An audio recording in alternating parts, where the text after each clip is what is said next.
IB అధికారులను అడిగితే ఈ డీసిల్టింగ్ ఎంత లోతు తీయాలంటే జవాబు చెప్పరు.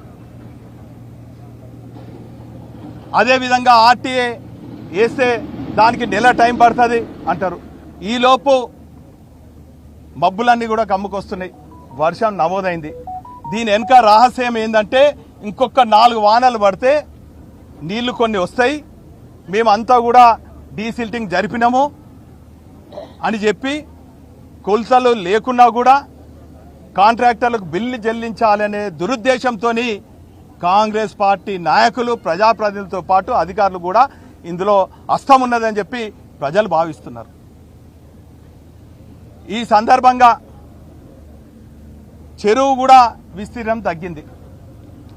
ఐలాండ్లు సరే, ఐలాండ్లు సుందరీకరణ కావచ్చు, ఏం మాట్లాడినా కూడా రాజకీయం చేస్తారు, నోరు నెత్తిలో పెట్టుకుంటారు. గుమ్మడికాయ దొంగ అంటే భుజాలు పీసుకున్నట్టు, పచ్చ కామెంట్లు అయినా కాబట్టి లోకంతా పచ్చగా అన్నట్టు వాళ్ళే అవినీతి చేస్తారు, మా పైన అవినీతి ఆరోపణలు చేస్తారు. అయినా కూడా మాకు చదువు సంస్కారం ఉన్నది కాబట్టి వాళ్ళలాగా పిచ్చి పిచ్చిగా మాట్లాడడం, ప్రజలకు జవాబుదారీతనంగా ఉద్యమ సమయంలో ప్రజల ఆకాంక్ష మేరకు ఉద్యమ పార్టీగా పనిచేసినాం. బీఆర్ఎస్ పార్టీ తెలంగాణ వచ్చిన తర్వాత భారత రాజ్యాంగ నిర్మాత బాబాసాహెబ్ అంబేద్కర్ గారి ఆలోచన విధానంతో 2 ప్రాథమిక హక్కులైనటువంటి విద్యా, వైద్యం ఈ తెలంగాణ ప్రజలందరికీ కూడా కేసీఆర్ గారి నాయకత్వంలో అందించడం. ఉద్యమ సమయంలో నీళ్లు, నిధులు, నియామకాలంటే లక్షలాది ఎకరాలకు నీళ్లు అందించాలని ప్రపంచం అబ్బురుపోయే విధంగా కాళేశ్వరం నిర్మాణం చేస్తే ఈరోజు తెలంగాణ సాధించిన వ్యక్తిగా తెలంగాణ ప్రజలందరూ కూడా ఆరాధ దైవంగా చూసే కేసీఆర్ గారిని కమిషన్ల పేరిట మరి నిలిచి మరి అక్కడ నిలబెట్టడం జరిగింది. అయినా కూడా కేసీఆర్ గారు కానీ, కేటీఆర్ గారు కానీ, హరీష్ రావు గారు కానీ, మా పార్టీ నాయకులకు కానీ, మాజీ మంత్రులకు కానీ, శాసనసభ్యులకు కానీ మాకు చట్టం అంటే గౌరవం ఉన్నది. కాబట్టి మీరు ఎన్ని కమిషన్లు వేసినా, ఎన్ని ఏసీబీ దాడులు చేయించినా, ఎంత మరి కేంద్రం ప్రభుత్వం ఐటీ దాడులు, ఈడీ దాడులు చేయించినా కూడా కడిగిన ముత్యంలాగా మేమందరం కూడా బయటపడతాం. ఈరోజు నేను ఒక్కడే చెప్తున్నా, ఇప్పటికే ఎంత ఘోరం అంటే, నేను చిన్నప్పుడు మాకు కూడా పొలం ఉండే, మా ఒడ్డేపల్లి చెరువులో ఎండాకాలంలో మేము ఎడ్ల బండి మీద మట్టిని తవ్వుకొని మా పొలాలలో పోసుకునేది.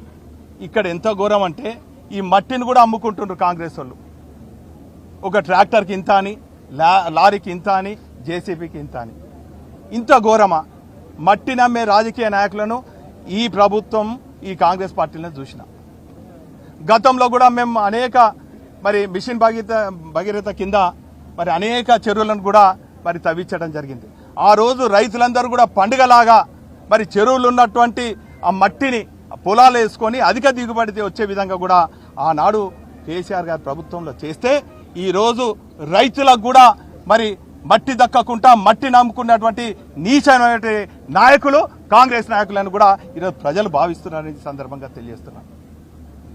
ఒక పక్క తాగునీరు లేదు, ఒక పక్క సాగునీరు లేదు.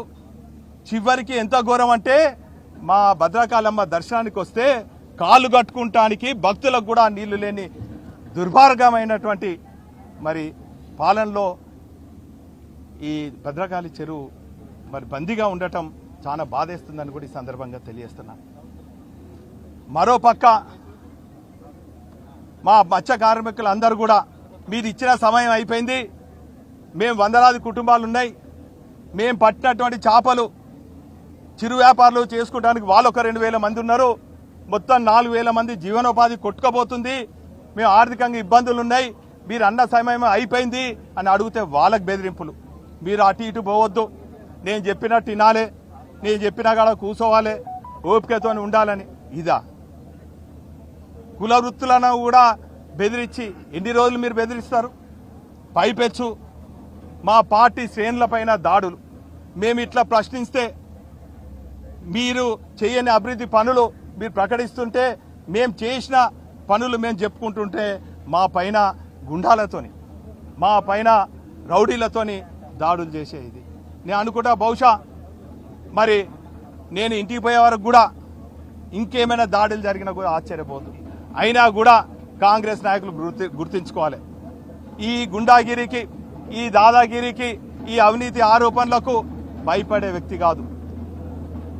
తెలంగాణ వాదులు సమైక్య రాష్ట్రంలో మీలాంటి వాళ్ళు తుపాకులు మా పైన ఎక్కువ పెట్టినా కూడా భయపడకుండా తెలంగాణ ప్రజల ఆకాంక్ష మేరకు పనిచేసినాం. ఈరోజు ఖచ్చితంగా ప్రతిపక్ష పార్టీగా ప్రజల గొంతుగా ఖచ్చితంగా మీరు చేసిన అవినీతి కార్యక్రమాలను ఖచ్చితంగా ఎప్పటికప్పుడు పత్రికా రూపంలో ప్రజల మధ్యలో ఉండి ప్రశ్నిస్తామని కూడా ఈ సందర్భంగా తెలియజేస్తున్నాను. నేను